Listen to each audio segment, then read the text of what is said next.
are. We've actually made it to the end of October, and it's like Mother Nature and Central Texas finally got in line with each other, and it's cooling off. I'm sad to see October go. It's my favorite month, selfishly, because it's my birthday month. Our talk title today is To Be Determined, and it's not that we didn't have the creativity to come up with another catchy title. It's that there's so much that's to be determined at this point in time. This last week of October is bringing in the observation of All Hallows Tide. We talked about that back at the beginning of the month in our diversity observation. So we're coming into Halloween, and right on the heels of that is Dia de los Muertos, or the Day of the Dead, which is a holiday and an observation that is very sacred in Latin America and Mexico. And being that we're in Central Texas, it's a big part of our observation as well in our culture. So to be determined is a way to look at all of those things that are unknown in our life. There is a precipice of a big change maybe going to happen in our country based on voting next week or at the end of next week. There is the blue moon that everybody's talking about, 2 full moons in October. And I don't know about you, but when I think about the observation of Dia de los Muertos, of honoring those who have gone before us, we often think about those loved ones who have transitioned, who have crossed to the other side. But I haven't really stopped to think about all of the versions of myself that I would find on my altar or my ofrenda if I gave pause and honored the contributions that they have given me to now in my version of my higher selves. Yeah. We all get those tools to navigate life based on the experiences from where we've come. So we wanted to open today with a poem from Cheyenne Rain. She wrote this in honor of Dia de los Muertos. She's an American author and resides just down the road, almost local in San Antonio. And this poem reads, "Let her soul go free tonight. Let her roam the world, the broken beauty, the fallen clouds, the majestic mountains. Let her soul love whom it wishes and give her tools to find herself over and over." I didn't expect to have this kind of emotional reaction today. We've practiced this a couple of times, and it's never touched me like this. But realizing how I am today a version for my past selves that is now the higher self. You with me? I am now, as are you today, the version of your higher self that your past self needed wisdom from. And it's a symbiotic give and take, because as I hold space for what was in development from the past, I am now reaching for what wisdom and guidance I need in the future. Hence the tools, this night of Dia de los Muertos, where we are in the thinning of the veil.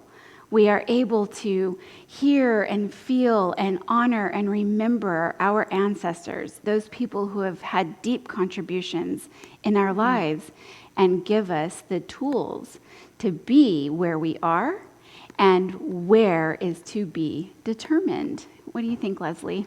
Yes, this poem touched me also, because when I look at the lines, the broken beauty, the falling clouds, it reminds me that there's beauty in brokenness. And falling clouds aren't necessarily always bad things, because they bring us rain.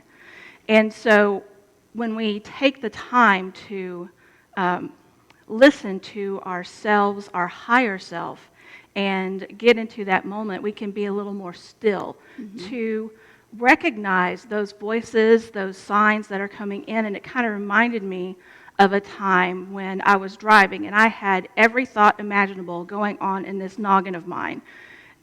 What I needed to do, something somebody said, I haven't done this yet, what am I cooking for dinner? And this scissor-tail bird swooped down below my dash, and I almost hit it. And in that almost hitting it, the thought stopped. And I was like, oh, sorry, bird, I'm sorry. And then I realized that that was my grandma. Mm-hmm. And she just stopped by, because I'd seen scissor-tails. They were migrating south, right? And I'd seen some over and over and over again. And finally, it took me almost hitting one for me to realize, and Grandma go, it's me. I love you. And slow down, honey. Slow down. Right. And it wasn't the car slow down, it was a slow down, your thoughts slow down. Mm-hmm. And I was like, oh, if I don't slow down, I miss things. Like, how many times did I miss the scissor tail as a reminder that Grandma's near? Mm-hmm. And so just taking that time to slow down and get a little bit more centered. And Elizabeth Sands Turner has a wonderful bit of wisdom for us. She says, each of us has an angel self that is made up of all spiritual thoughts and aspirations we have ever had. And it is through our angels' thoughts that Christ speaks to us. Mm-hmm. And I just love that, because these messages, it's like sometimes you think you're overthinking, but you can really tell when it's not your brain thinking, it's a God thought coming in. Mm-hmm. And I don't know about you, but I'll quiet myself in meditation, but that's not always when the messages come in. Mm-hmm. You know, the messages sometimes will come later in the day. Sometimes they'll come the next day. Sometimes they'll come at 2:30 in the morning. And my angel self will go, are you awake? And I'm like, yes, I'm awake. Oh, good. I have some things. And so she'll tell me all the things. And so I'll grab my phone, because I couldn't do pen and paper. So I'm like typing, turning this way so I don't wake anybody up. And I get all my thoughts down. And it's in that slowing down that you realize that sometimes you have these God messages that sometimes we don't take action on them. Right? We don't do anything. And sometimes those actions are to be determined. Right? Yes, I got it, I received it, but not today. Just keep it on the back burner, which is why I have a bazillion Post-it notes of children's book ideas on a bulletin board at home. So it's that taking the time to slow down, and then sometimes if we get the nudge and we don't listen to it, the nudge kind of becomes a lesson. Mm-hmm. I hate it when that happens. I do. But it happens. Mm-hmm. And so just taking that time to slow down so that we can see the messages that God sends us. Mm-hmm. I like what you said about meditation and how we don't necessarily get clarity or get the information that we're seeking when we are at our quietest moments. What I learned a long time ago was that meditation is the intention of being open of mind. And as we know, time is linear, and God certainly isn't wandering around the ether with a wristwatch. So when I need to know is when I will be informed. And I find myself constantly getting little images or clips of a phrase or a song lyric that is stuck in my head, always when I am doing one of two things. First, it's very innocent. It's drying my hair, and there is a scientific frequency that drowns out absolutely everything else, and it gives us the perfect opportunity to connect with our higher self, with our divine voice, if you will. The other one, and don't be alarmed, nobody in here either, it happens when I'm driving. It's autopilot. The frontal cortex of our brain knows I could drive from my house in Kyle, Texas, to the parking lot here blindfolded, because I've done it so many times. And it's when muscle memory kicks in and my brain is disengaged from the activity that is going on right this moment, where my higher self, my angel guides, God, ascended masters sneak in and give me a message. You know, if you pay attention to what it is that you are seeking in your transition, in the scope of things that are to be determined in your life, I wonder how many times we've seen a billboard that gives us the answer, or skipped a song on the radio that was playing a tune that gives us guidance. It's just amazing all of the different ways that we could pick up that frequency if we were paying attention. And when I don't pay attention, when I'm like actively ignoring that voice because I don't want to hear it, is when I get that disrupted sleep. And I really value my sleep. So I do my best to set that intention and be open so that I am sure-footed and clear of mind and heart when the opportunity, the open door shows up, those things that call to be released, and I can let go with more ease and grace, knowing that I'm never alone, that God is walking before me and my angels have got my back. I think I have a posse that I'm just, strutting through life with. I'm never alone, and neither are you. The trick is this. Charles Roth says that if we want to enlist the help of the spiritual forces of the universe, we must learn to trust, to have faith, to keep our fingers of doubt and impatience out of it. So one of the wildest things that I was ever really given as a image that I could not ignore, I could not misinterpret, was when I was called to ministry. It made absolutely no sense. I was ready to argue to the nines with God over this one. So the lesson here is that when we do get a download, when we have someone say words of wisdom that just get sprinkled across our path, or we do see that billboard, or we find those missing keys, when we know that what we are hearing is a voice from deep within us at a cellular, soulful level, we have to trust it. It may not make sense today. Remember, those things that are to be determined, of course, are in our conscious mind, but those probably are like a handful of ideas, a handful of questions, a handful of opportunities. Can you imagine what lies back in the subconscious mind?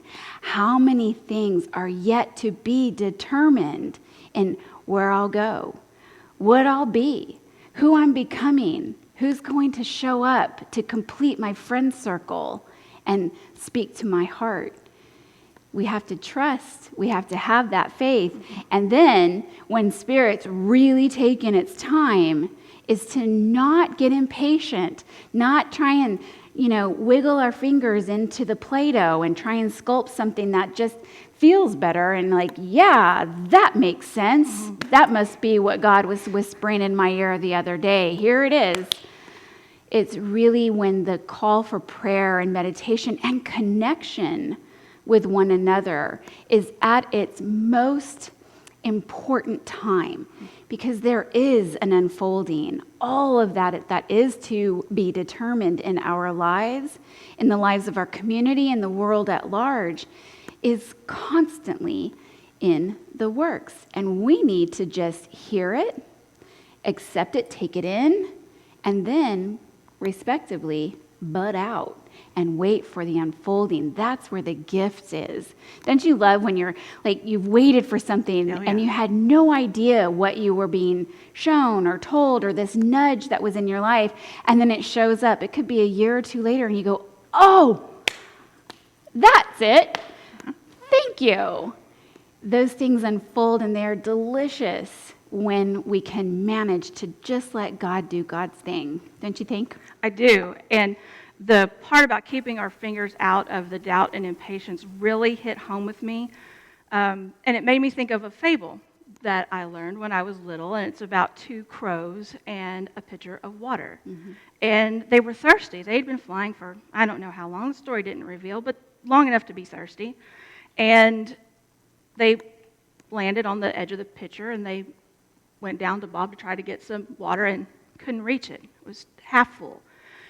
And so the one crow was like, tried to push the pitcher over, but he didn't have enough strength to get it pushed over.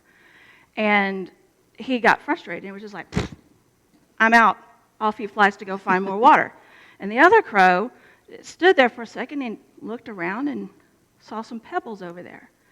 And he didn't worry about his idea of, I could put the pebbles in the water and the water will rise, and then I can get some water.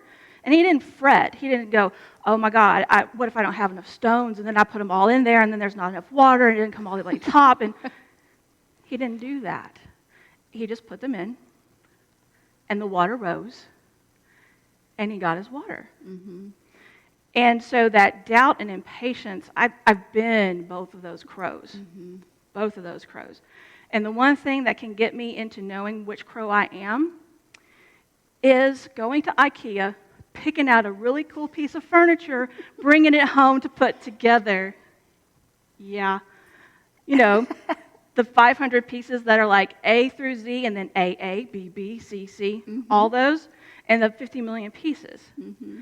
And so you get all that stuff and you're excited. The zeal has kicked in overdrive. You're like, yes, I've got this. I'm going to have this furniture. Exactly. And so you've got your furniture. So that is the thing that God has called you to do, the furniture.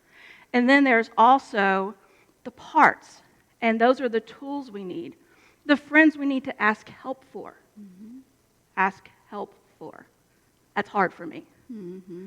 It's one of my need to grow on this thing. And then the instructions. God. Mm-hmm. And so you could be I've got my furniture, I've got my stuff, I've got everything, and you just dive right in. This looks like it goes here, this looks like it goes here, that one probably goes there, and you get it together and it's doing this. And it's not sturdy anymore. Mm-hmm. Because your ego kind of got in the way, your zeal kind of got in the way, and you didn't even look at the God instructions, like, at all. Or you could be like crow number 2, who is like excited but kind of keeps it reined in a little bit, gets all the things, puts them out, everything's organized, all the different pieces are in their little things near the part A, part B, whichever, and gets out the instructions and looks at them kind of all the way through before you even start and go, okay. And then, I wonder if somebody would like to help me with this. Call a friend, ask them over, call your partner at home, you want to come help me. And then you get it done and you get it put together and you can enjoy it because it is just, you used your resources, you waited and you listened for your God instructions. And so you go from crow number 1, being determined, to number 2, being determined. Mm-hmm. And there's a difference. And so that difference is what we kind of hang on to be able to get ourselves through and do that calling that God has for us to do, and with ease and grace when we take the time to slow down a little bit and listen. Right. I really appreciate that. And it also reminds me of, when I am reaching for my higher self, and how miserable it can be to go head first into a brick wall. Yeah. It's like, wait for me to open the door, then you can go through with ease and grace. And this is your wisdom. This is my wisdom. See, I knew I was off there a little bit. My zeal, y'all, caught up with me. So when we're getting our messages that come in, and you're listening for Spirit actually speaks to you and to others through you as you. Mm-hmm. So God laid this bit of wisdom. Why wait to experience the higher self message or heaven? These things don't appear only when someone dies. We can experience heaven every day. We can make earth more heavenly by our Christ-centered actions. Mm-hmm. And the thought of bringing the vibration up a notch just by taking action on the things that God calls you to do, and it could be as simple as a smile. It can be being frustrated with, I'm right, do this. I'm right, do this. And you've got these opposing sides, and everybody's just, ugh. And you go, I want to do something different. And so you listen for God to go, why don't why don't you do a caravan of compassion? And then at the end of this, it's like a little small community parade, and then people bring things for the schools at the end of one, or people bring things for the crisis center at the end of one. And our town has had 2 of these within the past month, a caravan for compassion. And so Matt took this nudge and brought something that's great and is bringing smiles to kids. I was looking at the photos of what happened yesterday, and there's little kids just full of joy because they also did a trunk or treat at the end of it, and it was just amazing. And so we don't have to wait to hear from our loved ones, to hear from God, to hear from our own higher self, just taking the time and then doing those Christ-centered actions. Yeah. And Unity has 5 principles. Our 5th principle is it's not just to know that God is good in everything, that we have that same spark of divinity within us and we therefore inherently good.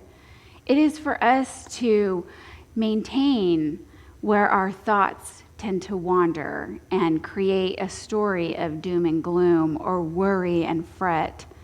And when in doubt, to sit down and quiet that mind. It is a very powerful tool. It is, my favorite is imagination, and it can create beautiful imagery, and it can touch into all of those insecurities. It's a treasure trove of every memory that can remind me of where I've been in those uncomfortable times. But to be, principle number 5, being God in action, is to actually listen and then do it. I love the caravan of compassion in a time where we might be having our buttons pushed by other types of parades that are showing up in our communities. One that is spreading truth and love, connection, and providing for those in need is certainly a way to show up in principle and in doing God's work with our own hands and feet. And I also like the IKEA. You know, I can reference those instructions, and it is bliss. It is perfect. It's exactly what I expected.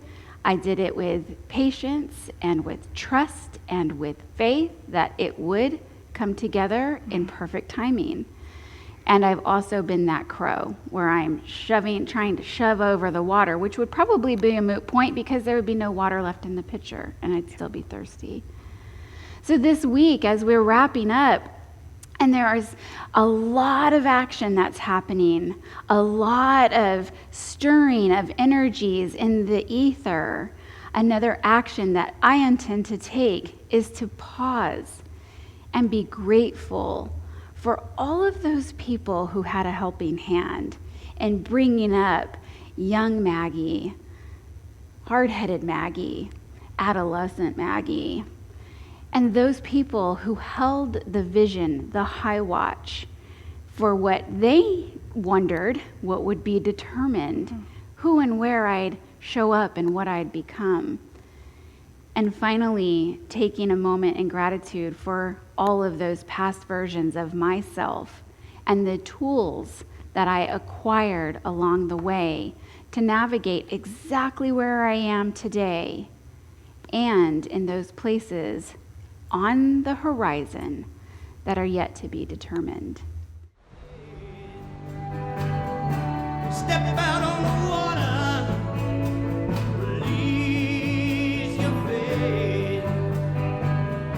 Every step is stronger. Step out on the water.